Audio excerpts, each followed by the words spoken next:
Pada abad pertama sebelum Masehi, di tengah gurun pasir yang membentang luas, berdiri kota Alexandria, permata dari peradaban Mesir.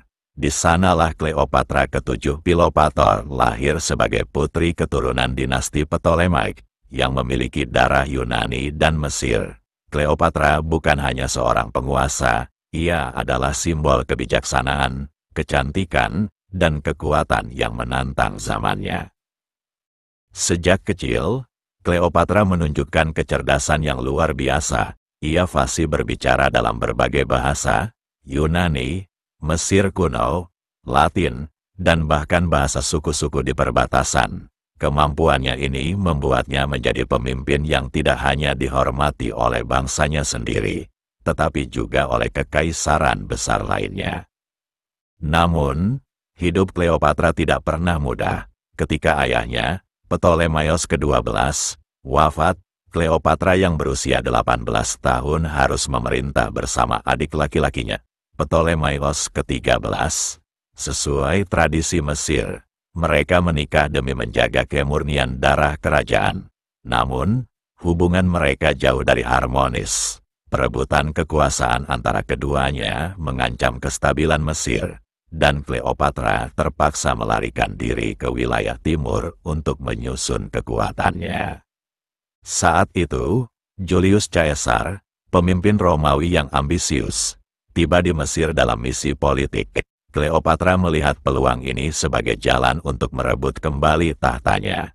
Dengan keberanian yang luar biasa, ia menyusup ke istana Alexandria, konon dengan menyelipkan dirinya dalam gulungan karpet yang dihadiahkan kepada Caesar.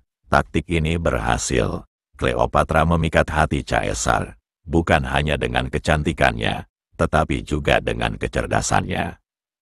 Hubungan mereka menghasilkan seorang putra, Kaisarion, yang menjadi simbol aliansi antara Mesir dan Roma.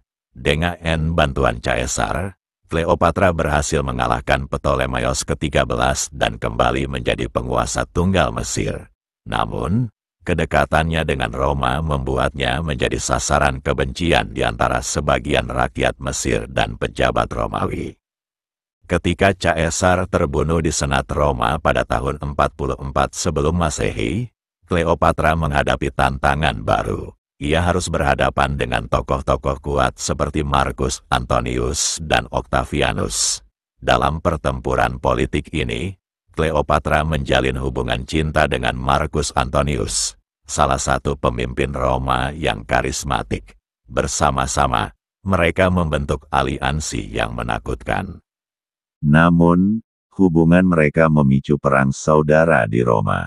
Octavianus, yang kelak menjadi Kaisar Augustus, menggunakan hubungan Kleopatra dan Antonius sebagai alasan untuk menyerang Mesir.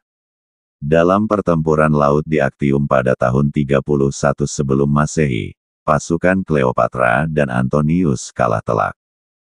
Setelah kekalahan itu, Kleopatra dan Antonius mundur ke Alexandria. Menyadari bahwa Mesir tidak bisa lagi bertahan, Kleopatra memilih jalan yang dramatis. Menurut legenda, ia membiarkan seekor ular berbisa, asap, menggigitnya, sebagai simbol penyerahan diri kepada takdir. Kleopatra meninggal pada tahun 30 sebelum Masehi, tetapi warisannya tetap hidup.